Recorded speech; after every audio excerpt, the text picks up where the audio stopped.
स्फूर्ति कर दी, पूरे ज्ञान। तो भगवान के धाम में 7 कोटि श्लोक की भागवत है। कितने? 100 करोड़ श्लोक से भागवत युक्त है। तो ब्रह्मा जी जो हमारे दादा परदादा हैं, संपूर्ण ज्ञान है उनको, क्योंकि संसार के प्रथम, इस जीव में सर्वश्रेष्ठ प्रथम जीव है। लेकिन उनको ज्ञान कहां से मिला? भगवान से। अब वो क्या कह रहे हैं? तो भगवान क्या कह रहे हैं इस श्लोक में? अहमेवा समेवा अग्रे।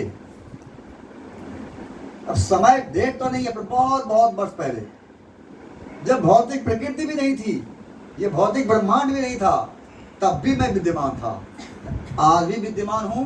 अब प्रलय, जब महाप्रलय, जब शिव जी अब तांडव करते हैं, जब पूरे संसार प्रलय में चला जाता है, सारे जल में जलमग्न हो जाता है, तब भी भगवान बने रहते हैं। इसलिए क्या कहा गया उनको? आदि पुरुष, आदि पुरुषम।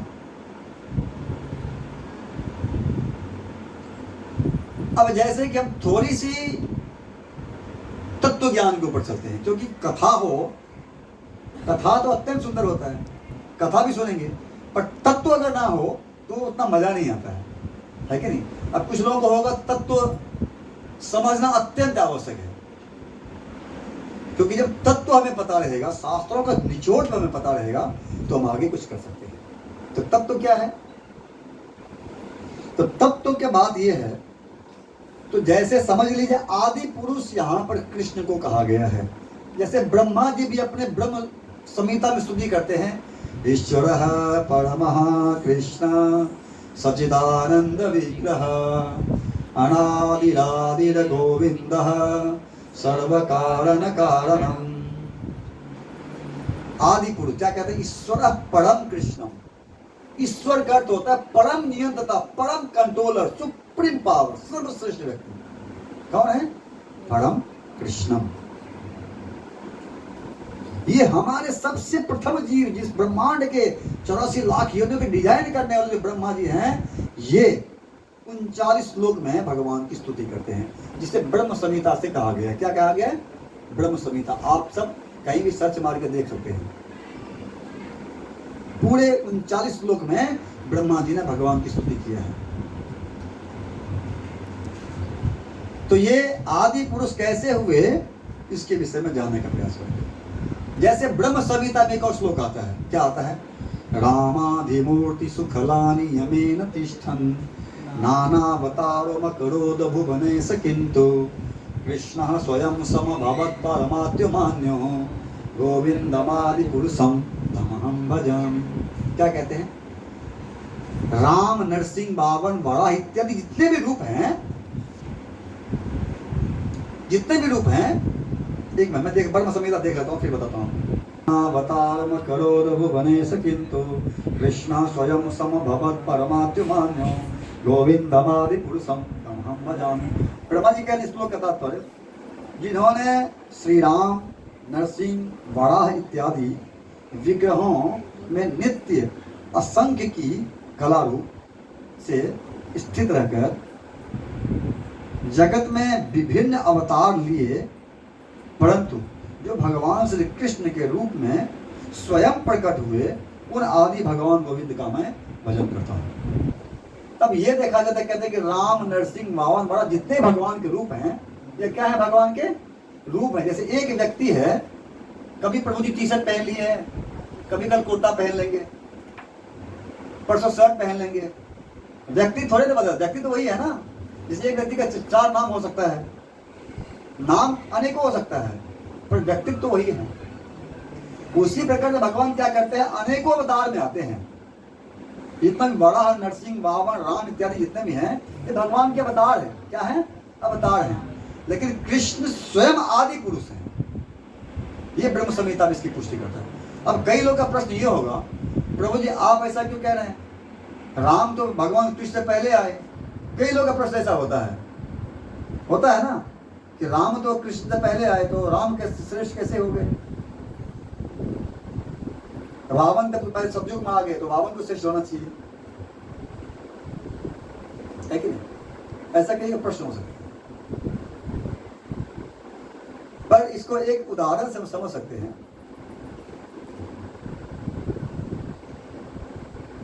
जैसे कि हम जानते हैं कि ये जो युग है, ये जो चतुर्युग है, इस चतुर्युग के अंदर भगवान का मुख्य 24 अवतार है, हम सब जानते हैं। भगवान के मुख्य ऐसा असंख्य अवतार है, लेकिन मुख्य अवतार कितना है? 24, जो भागवत में वर्णन है। प्रथम कुमारगण अवतार, दूसरे वराहदेव अवतार, तृतीय नारद अवतार, चतुर्थ कपिल अवतार, भगवान पंचम में भगवान कपिल हैं, चतुर्थ में नर नारायण हैं, पंचम में कपिल, छठम में दत्त्रेय मुनि के पुत्र तदत्रेय हैं, है ना। सप्तम में भगवान यज्ञ अवतार, अष्टम में भगवान ऋषभदेव, नवम में पृथु अवतार, दसम में मत्स्य अवतार, कुर्म अवतार, धन्वंतरी अवतार, मोहिनी अवतार, नरसिंह देव, वामन देव, हैं, ऐसे कई को अवतार है भगवान के। उसके बाद में व्यास देव आते हैं, फिर परशुराम आते हैं, है ना, फिर भगवान राम आते हैं, है ना। ये सब भगवान क्रम से अवतार भगवान का आता है। तो इसका अर्थ ये नहीं है कि भगवान राम पहले आए तो भगवान राम श्रेष्ठ है, नहीं। जैसे मान लीजिए दीपावली, हम बहुत दीपक जलाते हैं ना। दीपक कैसे जलाते हैं? अनेकों दीपक होता है, एक दीपक से अनेकों दीपक जलता है। सभी दीपक में लौ तो सामान्य होता है ना, उसकी जो प्रकाश की जो कैपेसिटी है सब एक जैसा होता है ना। कम किसी में होता है, नहीं होता है। लेकिन सर्वश्रेष्ठ दीपक किसे मानेंगे बताओ? जो पहला जला है, जिससे पूरा दीपक जला है, वे सर्वश्रेष्ठ है। उसी प्रकार से भगवान के जितने भी असंख्य अवतार आते हैं, ये चतुर्युग के अंदर में जो अवतार हैं, या बाकी जितने भी अवतार हैं, सब किससे आते हैं? इस ब्रह्मांड में क्षीरोदकसाय विष्णु किससे आते हैं? क्षीरोदकसाय विष्णु। नाम सुने हैं कोई लोग क्षीरोदकसाय विष्णु का? कितने लोग सुने हैं क्षीरोदकसाय विष्णु नाम? विष्णु 3 हैं। कितने विष्णु हैं? 3 प्रकार के विष्णु हैं। महाविष्णु, जिसमें कारणोदकसाय विष्णु का क्या कहते हैं? जो कारणोदक सागर में लेटते हैं।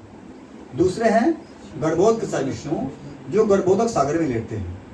और तीसरे हैं क्षीरोदकसाय विष्णु, जो क्षीर सागर में लेटते हैं। ये 3 विष्णु हैं। अब क्षीरोदकसाय विष्णु से ही इस ब्रह्मांड के जितने भी अवतार होते हैं भगवान के, वो सब कहां से आते हैं? क्षीरोदकसाय विष्णु से आते हैं। अब ये हम थोड़ा देखने का प्रयास करेंगे तत्व ज्ञान में कि क्षीरोदकसाय विष्णु कहां रहते हैं और कहां से आते हैं। तो ब्रह्म संहिता में आप जाएंगे तो ब्रह्म संहिता में ब्रह्मा जी वर्णन करते हैं भगवान कृष्ण के प्रथम विस्तार जो हैं बलराम जी हैं। क्या है? बलराम जी भगवान के प्रथम विस्तार हैं, जो भगवान से अभिन्न है। एक तरफ से भगवान। अच्छा, एक दूसरा पॉइंट। अब दूसरा पॉइंट ये है कि भगवान दुर्गा देवी को क्या कहा गया है? आदि शक्ति कहा गया ना। सब लोग जानते हैं ना, दुर्गा देवी क्या कहा गया? आदि शक्ति। शक्ति का मतलब क्या होता है? Power, energy. शक्ति का मतलब क्या होता है? पावर होता है ना। अच्छा, शक्ति अगर है तो शक्तिमान भी तो कोई होगा ना। उस शक्ति को कंट्रोल करने, नियंत्रण कोई होगा ना, कोई नियंत्रण करने वाला। आप समझ रहे कि नहीं? अगर शक्ति है, इनको क्या? आदि शक्ति। आदि शक्ति है क्योंकि भगवान की 3 प्रमुख शक्ति है। क्या है 3 शक्ति? अंतरंग शक्ति, तथस्थ शक्ति और बहिरंग शक्ति। 3 शक्ति भगवान के प्रमुख हैं। 3 शक्ति में आदि शक्ति श्रीमती दुर्गा देवी हैं, जो इस ब्रह्मांड के, हम जिस ब्रह्मांड में हैं, इस ब्रह्मांड का अधिष्ठा कौन है? दुर्गा देवी है। इसलिए उन्हें आदि शक्ति कहा गया है। अब अगर आदि शक्ति भगवती दुर्गा देवी हैं तो शक्ति हैं, तो शक्तिमान तो कोई होगा ना। तो शक्तिमान कौन है? कृष्ण। भगवान शक्तिमान है। जैसे हमको अगर शक्ति और शक्तिमान में कोई अंतर नहीं होता है, पहले समझ लीजिए बात को। शक्ति के बिना शक्तिमान कुछ काम का नहीं है, और शक्तिमान के बिना शक्ति भी कुछ काम का नहीं है। तो उन दोनों में कोई भेद नहीं होता है। जैसे क्या कहते हैं शास्त्र में कि राधा पूर्ण शक्ति, कृष्ण पूर्ण शक्तिमान, द्विजने भेद नहीं शास्त्रेण प्रमाण। तो भगवान और भगवान की शक्ति में कोई भेद नहीं है। भगवान से जितने वस्तु जुड़े हुए हैं, भगवान के जितने भी अंग हैं, प्रति अंग हैं, उनमें और भगवान में कोई अंतर नहीं है। जैसे हम जीव हैं, बद्ध जीवात्मा हैं, तो हम में बहुत कुछ हम भगवान जैसे नहीं हो सकते, पर भगवान के अंश सारे हम में हैं, भगवान के सारे गुण हम में हैं। लेकिन हमको खाना अगर होगा तो मुंह में डालना पड़ेगा। खाना होगा तो सोचेंगे आँख से खा लूंगा, चलेगा ऐसा? लेकिन भगवान आँख से भी ग्रहण कर लेते हैं। समझ रहे हैं ना? हमारी इंद्रियां की लिमिट है, पर भगवान की सारी इंद्रियां से भगवान क्या आ गया? सकलेंद्रिय कहा गया है। सकल इंद्रिय, भगवान के सारे किसी भी इंद्रियां से कोई भी कार्य कर सकते हैं। हम अगर भगवान को अर्पण करते, भगवान हाथ बढ़ाकर लेते हैं, स्वीकार करते हैं। जहां भगवान क्या कह रहे हैं यहाँ पे कि आप अंदर बहिर अवस्थितम, आप अंदर भी हैं और बाहर भी हैं। तो सबसे पहले तब तो में चलते हैं, तो सबसे पहले बलराम जी हुए। अब बलराम जी से 4 विस्तार होता है, अनिरुद्ध, प्रद्युम्न, संकर्षण और वासुदेव। क्या क्या है? अनिरुद्ध, प्रद्युम्न, संकर्षण और वासुदेव। अभी संकर्षण कौन है? संकर्षण बलराम जी हैं, उनके दूसरा अवतार है संकर्षण। अब बलराम जी से संकर्षण से क्या होते हैं? नारायण प्रकट होते हैं। कौन होते हैं? चतुर्भुज नारायण। नाम सुने कितने लोग? जो वैकुंठ प्रति है भगवान विष्णु नारायण, जो शंख चक्र गदा पद्म ऐश्वर्य भाव में रहते हैं, वे कौन है? नारायण। तो संकर्षण से नारायण आते हैं, और फिर नारायण से चतुर्व्यूह आते हैं, वासुदेव, अनिरुद्ध, प्रद्युम्न और संकर्षण। और फिर उस संकर्षण से 3 विष्णु निकलते हैं, महाविष्णु जिसे कहते हैं, गर्भोत्कच विष्णु और छिदोत्कच विष्णु। अब देखिए, अब ये जो महाविष्णु हैं, ये महाविष्णु कहाँ लेटते हैं? कारणम सागर में। अब ये जब लेटते हैं योग निद्रा में, तो इनके रोमकूप से अनंत कोटि ब्रह्मांड निकलते। अब यहां से देखिए, अब कितना आगे आ गया, कृष्ण तक कितने पीछे हैं। देखिए, पहले बलराम जी हुए, फिर बलराम चतुर्भुज हुए, फिर नारायण हुए, फिर नारायण चतुर्भुज हुए, फिर चतुर्भुज से संकर्षण हुए। अब संकर्षण से 3 महाविष्णु आए, महाविष्णु, गर्भोत्कच विष्णु, छिदोत्कच विष्णु। तो महाविष्णु के रोमकूप से अनंत कोटि, ये जो ब्रह्मांड हम देख रहे हैं 14 लोक का ब्रह्मांड है, ऐसे अनेकों ब्रह्मांड निकलते हैं।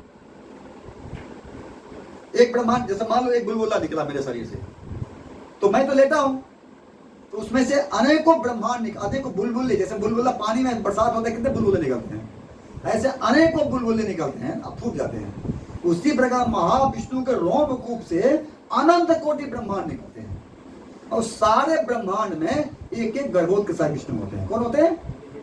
गर्भोत्कच विष्णु। आप लोग देखा होंगे, एक भगवान विष्णु लेटे हैं एक नाग की सैया पे, और लक्ष्मी देवी उनका चरण संभाल कर रही है। देखे आप लोग, ये कौन है? ये गर्भोदक सागर में लेटे हैं। गर्भोदक सागर जो ब्रह्मांड के सबसे नीचे तल पे है। ये जो ब्रह्मांड है, इसके नीचे 7 लोग हैं। हम कहाँ पे हैं? हम ग्राउंड फ्लोर पे हैं। मान लीजिए, समझ लीजिए ये बिल्डिंग 14 फ्लोर का है, तो 14 फ्लोर हम लोग ग्राउंड फ्लोर पे हैं। ये जो पृथ्वी है, ये ग्राउंड फ्लोर पे है। इसके नीचे क्या है? अंडरग्राउंड 7 फ्लोर है, और 6 फ्लोर ऊपर है। तो अंडरग्राउंड क्या है? अत्तल, वित्तल, सुत्तल, तलातल, महातल, सातल, पतातल। और पाताल लोक के नीचे गर्भोदक सागर है। उस गर्भोदक सागर जो भगवान, उस गर्भोदक सागर में 75% क्या है?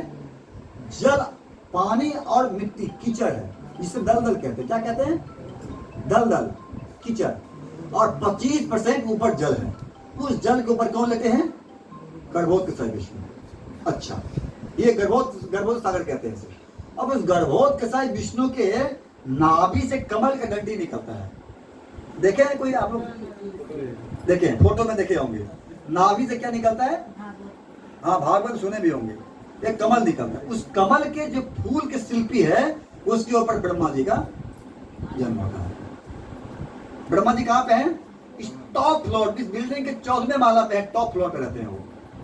समझ रहे हैं ना? टॉप फ्लोर पे। अब ये जो कमल का डंडी है, डंडी होता है डंडी कमल का, उस डंडी के अंतर में 14 लोक है। फिलॉसफी समझ रहे हैं कि नहीं? एक तो पुष्प हो गया, उस पुष्प के ऊपर ब्रह्मा जी बैठे हैं। अब उस पुष्प के नीचे डंडी होता है ना, वो डंडी जो है, ये लोक है, जो 7 लोग में नीचे किया, 6 लोग ऊपर है, तो हम लोग कहाँ पे हैं? भू पे। इसके ऊपर भूवर लोक, मार लोक, स्वर्ग लोक, जन लोक, तप लोक, ब्रह्म लोक। ब्रह्म लोक क्या है? सबसे ऊपर है ब्रह्मा में। अच्छा, अब ये 14 लोक जो है, ये 14 लोक क्या है? ये कमल का दंड है।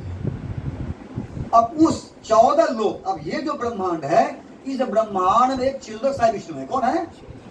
चिल्लक साई विष्णु, जो परमात्मा के रूप में आप देखे होंगे भगवान के कमल के पुष्प के ऊपर भगवान विष्णु का श्री विग्रह जो लेटे रहते हैं, शंख चक्र गदा पद्म धारण किए रहते हैं और खड़े रहते हैं। आप लोगों ने देखा होगा, शायद नहीं देखा होगा तो शायद मैं देखता हूँ, अगर कहीं अगर होगा तो